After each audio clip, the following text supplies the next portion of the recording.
students, once again I am Ashutosh Mishra welcomes you on my YouTube channel BioCell and Online Solution Hub. Friends, today we are going to continue our previous topic which was detailed classification of protein.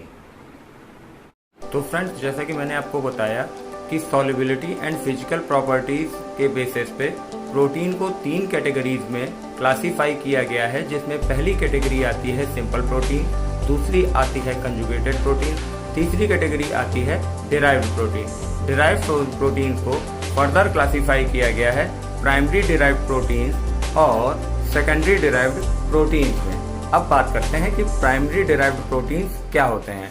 Primary derived proteins के कुछ types हैं। Number 1 proteins, number 2 है Meta proteins, number 3 है coagulated proteins. Proteins क्या होते हैं? Proteins वे protein होते हैं कि जो कोएगुलेशन के बाद या हाइड्रोलिसिस के फॉर्म अपनी शॉर्टर फॉर्म को रिप्रेजेंट करते हैं। जैसे मायोसिन का जब हाइड्रोलिसिस होता है तो ये मायोसिन में कन्वर्ट हो जाता है, यानी जब भी इससे कोई ग्रुप या साइड चेन स्प्लिट होती है तो ये मायोसिन से मायोसिन में कन्वर्ट हो जाता है। इसी प्रकार इलास्टिन से एडेस्टिन बनता है, जबकि फिब्रिनोजन से फिब्रिन का निर्माण होता है। फिर प्राइमरी डिराइव्ड प्रोटीन की अगली कैटेगरी आती है मेटा प्रोटीन। क्या है Meta proteins? Acids and alkali Meta protein means जब किसी प्रोटीन के ऊपर किसी एसिड या अल्कली का या अल्कलाइड्स का प्रभाव होता है तो उनके रिएक्शन होने के बाद जो हमें प्राप्त प्रोटीन्स या प्रभावकारी प्रोटीन्स मिलते हैं वे क्या कहलाते हैं? मेटा प्रोटीन्स कहलाते हैं, जो कि एसिड और अल्कलाइड या अल्कल ग्रुप्स की प्रेजेंस को रिप्रेजेंट करते हैं। नंबर 3 आता है कोएगुलेटेड प्रोटीन्स। कोएगुलेटेड प्रोटीन्स कैसे में प्राप्त होते हैं? जैसा कि जो भी हमारा प्रोटीन का सोर्स है, चाहे वो मीट हो, चाहे वो एग हो, चाहे वो प्रोटीनियस वेजिटेबल्स हैं, जब हम इनको कुक करते हैं तो कुक होने के बाद इनमें पाया जाने वाला प्रोटीन जो होता है, ठीक, उसके बीच का पेप्टाइड बॉन्ड टूटता है और ये अपनी छोटी छोटी यूनिट्स में टूटकर अलग हो जाते हैं। तो इस प्रकार से हमें प्राप्त होने वाले जो प्रोटीन के ये छोटे रूप होते हैं वो क्या हो सकते हैं? प्रोटीएसेस हो सकते हैं, पेप्टोन्स हो सकते हैं और पेप्टाइड्स हो सकते हैं। मीन्स फिर से एक बार देख लेते हैं कि तीसरा पॉइंट था सॉल्युबिलिटी और फिजिकल प्रॉपर्टीज के बेसिस पे प्रोटीन का जो क्लासिफिकेशन किया गया है उसमें 3 कैटेगरी आती हैं, simple proteins, conjugated proteins, derived protein. Simple proteins क्या हैं? Those amino acid which are composed of only by number of amino acid sequences और व्हेन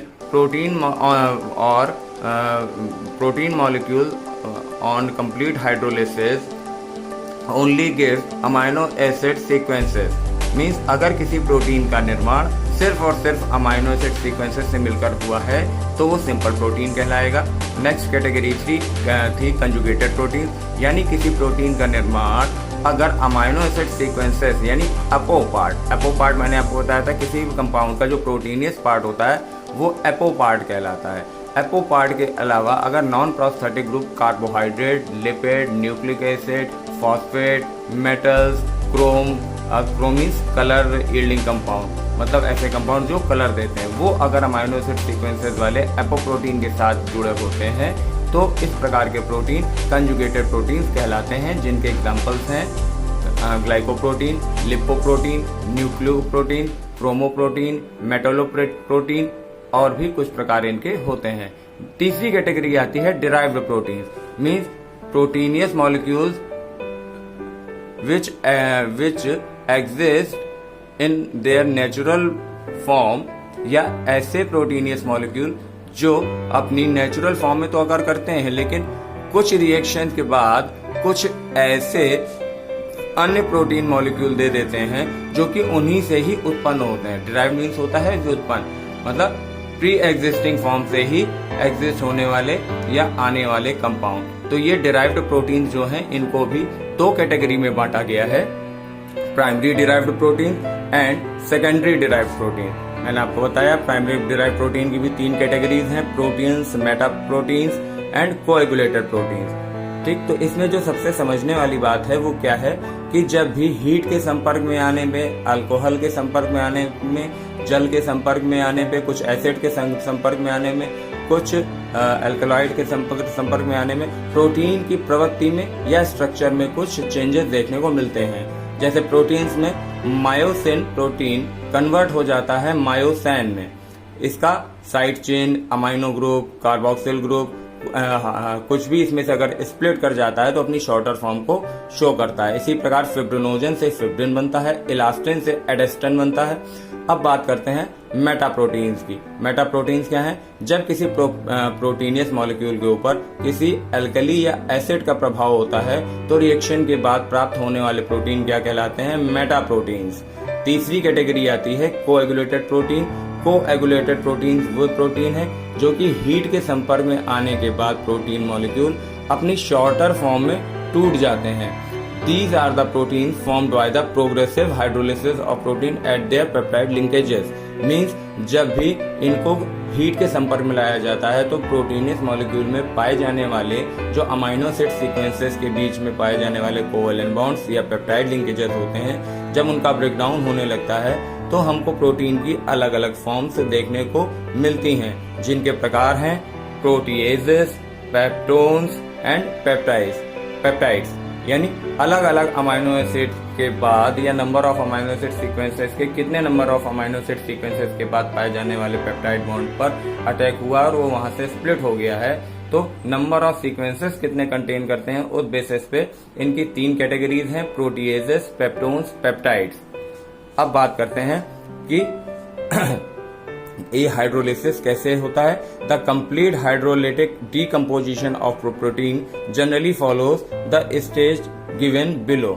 मीन्स जब प्रोटीन मॉलिक्यूल हीट के संपर्क में आता है तो 1 by 1 प्रोटीन की कौन सी फॉर्म से हमें क्या मिलता जाता है। तो प्रोटीन जब हीट के संपर्क में आता है तो सबसे पहले प्रोटीन देता है, इसके बाद मेटाप्रोटीन देता है, इसके बाद प्रोटीएज देता है, इसके बाद पेप्टोन देता है, इसके बाद पेप्टाइड से देता है। पेप्टाइड्स भी डिपेंड करते हैं कि उनमें number of amino acid sequences कितने हैं। अगर 2 अमाइनो एसिड सीक्वेंसेस हैं तो वो डाइपेप्टाइड्स को शो करेगा, अगर 3 अमाइनो एसिड सीक्वेंसेस हैं तो वो ट्राइपेप्टाइड्स को शो करता है।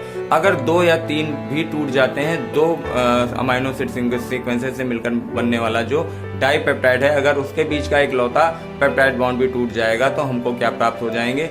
सिर्फ और सिर्फ अमाइनो एसिड के अलग अलग सीक्वेंसेस मिल जाएंगे।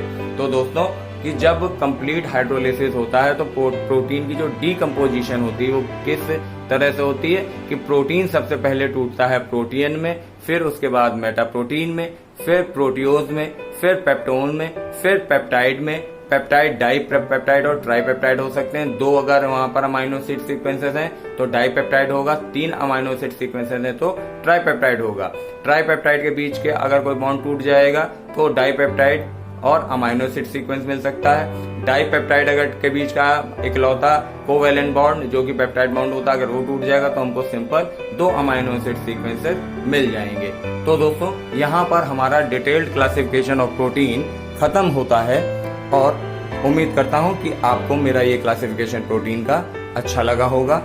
दोस्तों मैंने पहले भी बताया कि अगर आप किसी कॉम्पिटिटिव एग्जाम की प्रिपरेशन कर रहे हैं और आप ऑनलाइन क्लासेस लेना चाहते हैं या आपको अपने कोर्स क्यूरिकुलम को पूरा करने के लिए बायोलॉजी और बायोटेक्नोलॉजी के नोट्स की आवश्यकता है तो आप मेरे पेज पर जाकर मेरे कॉन्टैक्ट डिटेल्स ले सकते हैं। बाकी मैं इस वीडियो के स्क्रॉल में भी कॉन्टैक्ट डिटेल्स दे दूंगा। अगर आप इच्छुक हैं ऑनलाइन क्लासेस के लिए तो आप मुझसे संपर्क कर सकते हैं। दोस्तों वीडियो को सब्सक्राइब करना ना भूलिएगा। धन्यवाद।